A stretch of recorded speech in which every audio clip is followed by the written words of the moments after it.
Z2 TV news and entertainment, यही सच है। मजहब नहीं सिखाता आपस में बैर रखना, हिंदी है वतन है हिंदुस्तान हमारा, सारे जहां से अच्छा हिंदुस्तान हमारा, हम बुलबुल है इसकी ये गुलसिता हमारा। तारीखी शहर अमन शांति का शहर, प्यार मोहब्बत का शहर, मोतियों और मीनारों का शहर, गंगा जमनी तहजीब का शहर, हिंदू मुस्लिम इतिहाद भाईचारगी का शहर हैदराबाद। चार मीनार के दामन में यहाँ पर Hari boarding X road Shalimar Hyderabad में आरजी करोड़ के सीढ़ियों पर देश जनहित पार्टी का लॉन्चिंग सेरेमनी इनॉग्रेशन फंक्शन अमल में आ रहा है। हैया लेके चलो कायनात लेके चलो, हैया लेके चलो कायनात लेके चलो, चलो तो सारे जमाने को साथ लेके चलो। देश जनहित पार्टी DJP आज यहाँ पर launching ceremony, general body meeting और कल्चरल म्यूजिकल प्रोग्राम पेश किया जा रहा है। इस खुशी के मौके पर Z2 टीवी चैनल के जरिए टेलीकास्ट किया जा रहा है, कवरेज किया जा रहा है। आज सोशल मीडिया फेसबुक पर, इंस्टाग्राम पर, व्हाट्सएप पर देश जनहित पार्टी के लॉन्चिंग सेरेमनी की धूम है। एक नजर देश जनहित पार्टी के अरकान मेंबर्स पर डालते हैं। नेशनल प्रेसिडेंट श्री अरविंद बालू मेश्राम जी के लिए तालियां बजनी चाहिए। और जनरल सेक्रेटरी कदरी साबरी साहब, आप देख रहे हैं स्टेज पर पैनल्स पर तमाम की तस्वीरें हैं। और इस मौके पर तेलंगाना स्टेट प्रेसिडेंट मोहम्मद नवाज साहब और वाइस प्रेसिडेंट दिलीप कुमार राठौर साहब और संतोष कुमार भी मौजूद है। Women wing president Nagpur Preeti Goyal ji और Hyderabad city general secretary Mohammed Kaleem साहब भी हम मुबारकबाद पेश करते हैं तमाम पार्टी के अरकान को, मेंबर्स को, बॉडी मीटिंग। अस्सलाम वालेकुम रहमतुल्लाहि बरकातुहू। मैं मोहम्मद नवाज देश जनहित पार्टी का मैं स्टेट प्रेसिडेंट और आप सबके सामने मुखातिब हूँ। हम देश जनहित पार्टी की तरफ से आप सबका खैर मुक़द्दम करते हैं। देश जनहित पार्टी का मकसद और मतलब अवाम को हक़ दिलाना है। और जैसा कि हम बाबा साहब अम्बेडकर के संविधान को हम यहाँ पर लेकर चलेंगे और बालू मेश्राम साहब ने हमें इसकी कमान सौंपी है कि हम तेलंगाना स्टेट में इसको अगर आगे बढ़ाएं और हम इस असम्बली में इंशाअल्लाह कैंडिडेट हमारे उतारेंगे।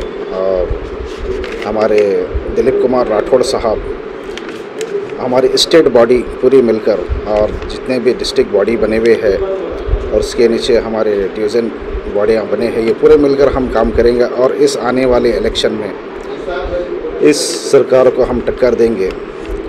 और जैसा कि हम अभी प्रेस मीट से हम यही बताना चाह रहे हैं कि जितनी भी गवर्नमेंट आई है उनसे अवाम बेजार हो चुकी है, क्योंकि जानती है सिर्फ वादे करते हैं और करते कुछ भी नहीं।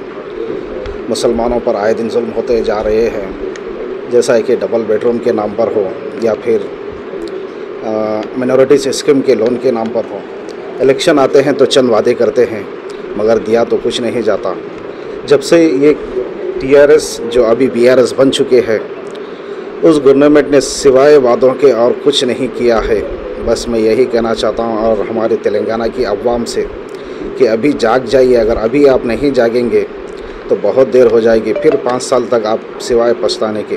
तो आप आने वाले फ्यूचर अपने देखिए, आने वाले बच्चों का मुस्तकबिल देखिए। अभी ये 1500 रुपये में से अभी आपका कुछ नहीं होने वाला है।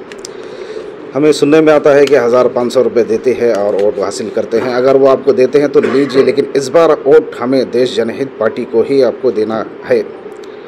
और मैं इसलिए कहता हूँ कि हमारी पार्टी बाबा साहब अम्बेडकर यानी कि हमारी पार्टी संविधान की पार्टी है और संविधान पर चलने वाली पार्टी है और यानी कि सबको एक साथ लेकर चलने वाली पार्टी है। तो मैं आप तमाम से यही कहूँगा, अगर मैं बोलने के लिए कहता जाऊँगा तो बहुत देर हो जाएगी। तो बस इसी तरीके से मैं कहूँगा कि मिनॉरिटीज़ लोन के नाम पर धोखा दिया जा रहा है, डबल बेडरूम के नाम पर धोखा दिया जा रहा है, दलित बंधु के नाम पर धोखा दिया जा रहा है। जब इसके स्टार्ट करते हैं आप तो कितने लोग को देते हैं? थोड़े चंद लोगों को देते हैं और बाकी के लोगों को यानी कि सिर्फ मी सेवा के चक्कर लगाकर उन्हें लाइन में लगाकर परेशान किया जाता है।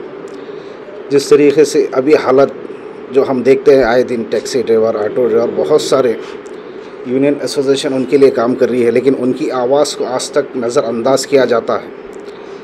तो हमारी गवर्नमेंट आती है तो बहुत कुछ यहाँ करेंगे और हमारे यहाँ 100 से भी ज़्यादा सीट हम लड़ने का जो है इरादा रखते हैं। और बालो मेश्राम साहब जो हमारे नेशनल प्रेसिडेंट है, उनका मैं दिल से शुक्रिया अदा इसलिए करता हूँ कि उन्होंने हमें इस काबिल समझा है और हम पूरे मिलकर 100 सीट या उससे भी ज़्यादा सीट पर हम लड़ने की कोशिश करेंगे। और हमारे सीनियर यहाँ मौजूद हैं, वो आपके सामने और कहेंगे, और हमारे वाइस प्रेसिडेंट साहब वो भी यहाँ पर मौजूद है, और हमारी स्टेट बॉडी भी बहुत कुछ कहना चाहती है।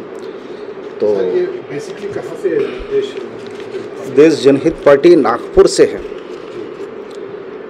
जी, नागपुर से है। और ये यहाँ पर 2014 से इन्हीं के 2007 से, तो हम इनसे ताल्लुक़ात हमारे हुए 2014 के बाद में, लेकिन अभी हमको यहाँ मौका दिया गया है 2023 में। तो इंशाल्लाह हम इसको बखूबी से, जिस तरीके से हमको उतारा गया है कि हमारे मसाइल जो हम देख रहे हैं, तेलंगाना की अवाम कितनी परेशान है। ये आई गवर्नमेंट, TRS गवर्नमेंट आके करीब 9 साल हो गए, यानी कि 2 बार हुकूमत इनकी बन चुकी है। सिर्फ वादे, 12% reservation, double bedroom, minorities loan दिया, किसी को आज तक किसी को कुछ नहीं दिया गया। अभी इलेक्शन के लिए काफ़ी पार्टियां आपके सामने कॉम्पिटिटर्स हैं, तो आपकी कहाँ तक तैयारियां हैं इसकी? हमारी इंशाल्लाह बहुत तैयारियां हमारी हो चुकी है और बहुत पहले से हम इसकी तैयारी कर रहे हैं। और इस बार हमारी इंशाल्लाह 100 से भी ज़्यादा सीट को हम लड़ेंगे और हमारा CM हम बनाएंगे इंशाल्लाह। और हमारी पूरी कोशिश रहेगी, आप तमाम का साथ चाहिए और तमाम अवाम से यही हम उम्मीद भी करते हैं और गुजारिश भी करते हैं कि इस बार हमें वोट देकर हमारा CM बनाइए। एक संविधान पर चलने वाले हम सबको अपना हक हम दिलाकर रहेंगे और एक साथ हम उन सबको लेकर चलेंगे। क्या बदलाव पहले लाना चाहेंगे अगर आप? बहुत सारे बदलाव लाना है यहाँ पर। अभी अब देखिए, हर चीज़ जो है ना जुमलों पर चलती है, सिर्फ जुमलों की सरकारें हैं जितनी भी आ रही हैं। पहले कहते हैं, बाद में अगर उनसे पूछा जाए तो ये कहते हैं कि वो तो एक जुमला था। और जब अगर किसी को ये भी पूछा जाता है कि ठहर कर कोई उठकर हमारे हक़ के लिए कि 12% रिजर्वेशन का क्या हुआ, तो वो कहते हैं कि हम आपके बाप को बोलेंगे, उन्हें चुप किया जाता है। और कुछ ऐसे भी पार्टियां हैं जो उनके 100 साल से भी ऊपर हो गई, पुराने पार्टियां हैं। अब नाम लेता जाऊंगा तो बहुत पार्टियां, वो बोलते हैं कि मुसलमान के हम दोस्त हैं। अगर स्टेट पर जाते हैं तो उन्हें धक्का देकर नीचे उतार दिया जाता है, तो फिर कहाँ मुसलमान की। दलित के नाम पर जो है आए दिन अत्याचार हो रहे हैं, तो दलित के हक़ में लड़ने के वास्ते आवाज़ उठाते हैं। हम दलित बंधु के 10 लाख रुपए देते बोलते हैं, लेकिन दलितों के साथ जो नाइंसाफ़ी होती है उनके साथ, अगर वो, आप तो जानते हैं कि दलितों के साथ क्या होता हो, तो उनके हक़ में हम आवाज़ उठाएंगे। जितने भी नीचे पिछड़े हैं और जितने भी जो दबे हुए, जिनकी आवाज़ है, उसको हम आगे लेकर जाने की कोशिश करेंगे। अगर हमारी सरकार बनती है तो जो ये वादे करते हैं वो हम वादे करेंगे ना, उसको हम करके बताएंगे। जय भीम, जय तेलंगाना। आज हमारी देश जनहित पार्टी जो हमें ये मौका दे रही है जंग लड़ने की, हमें केवल लड़ना नहीं है, जीत के बताना है। इस तेलंगाना में कई नाइंसाफ़ी हो रही है, मैं देखते आ रहा हूँ, सहते आ रहा हूँ, सोशल मीडिया में भी लड़ते आ रहा हूँ। मैं 2018 में लड़ा हूँ, कॉन्टेस्टेड MLA MP हूँ फ्रॉम मलकाजगिरी। हुजराबाद से भी लड़ना चाहा, वहाँ कई लोगों को, हम जैसे लोगों को भी रिजेक्ट कर दिया गया।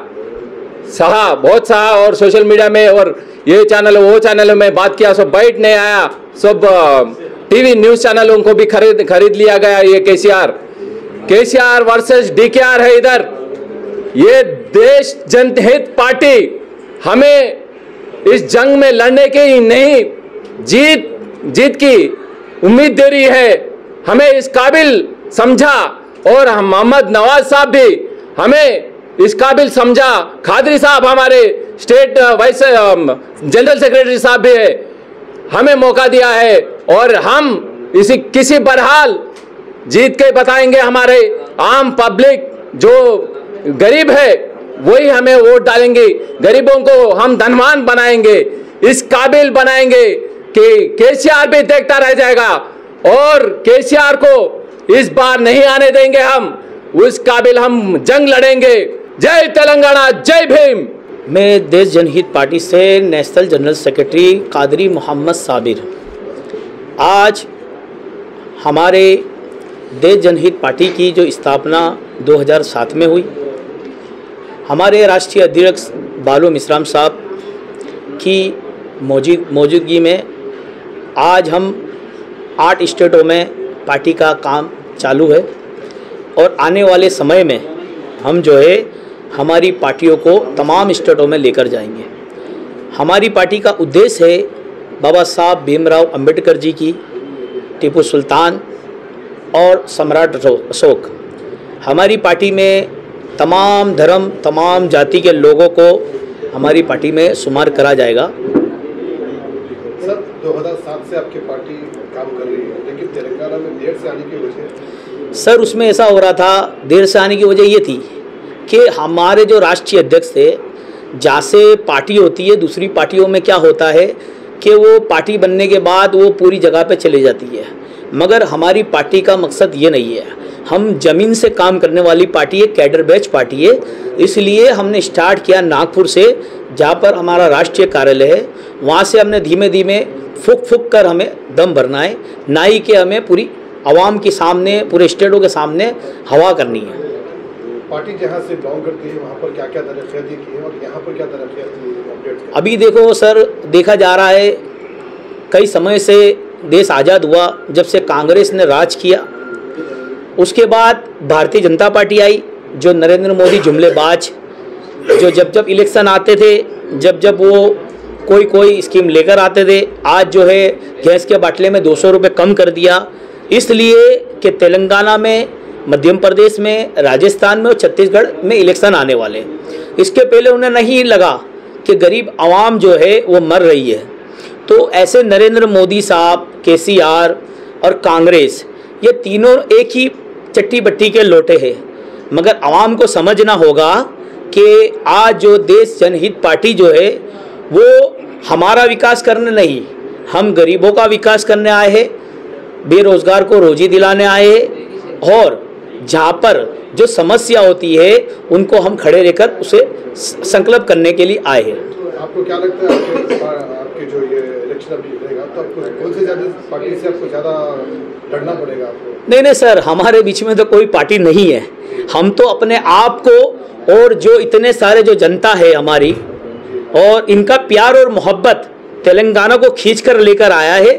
ST SC OBC जो जमात है OBC, वो तमाम जमातों ने मिलकर जनहित पार्टी का अरविंद मिश्राम साहब का बहुत तहे दिल से वेलकम किया और आज तेलंगाना में अच्छी पार्टी को खलबली हो गई होगी कि भाई हमारे बीच में देश जनहित पार्टी क्यों। सर, कोई मैसेज, कोई पैगाम देना चाहिए? बस पैगाम यही देना चाहता हूँ कि आज तक तेलंगाना स्टेट में बहुत सी पार्टियाँ आई है, मगर मेरे दलित, मुस्लिम, ST और SC समाज से यही विनती करता हूँ कि हमें बदलाव लाना होगा। जब तक हम बदलाव नहीं लाएंगे तो हमारे बच्चे बेरोजगार, हमारे बच्चे शिक्षित में नहीं होंगे। तो यही देश जनहित के राष्ट्रीय अध्यक्ष बालू मिश्राम साहब का यही विचार है कि हमें हमारा विकास नहीं, हमारी समाज का विकास करना है। यही पैगाम लेके देश जनहित पार्टी तमाम शहरों में, तमाम जिलों में, तमाम तेलंगाना के हर घर में यही मैसेज लेकर जाएगी और हमारे उम्मीदवार जो होंगे वो तमाम घरों में जाकर अपना तमाम इंडक्शन देंगे और वहाँ पर तमाम जो भी उनकी समस्या होगी उन्हें खड़े रखकर काम करेंगे।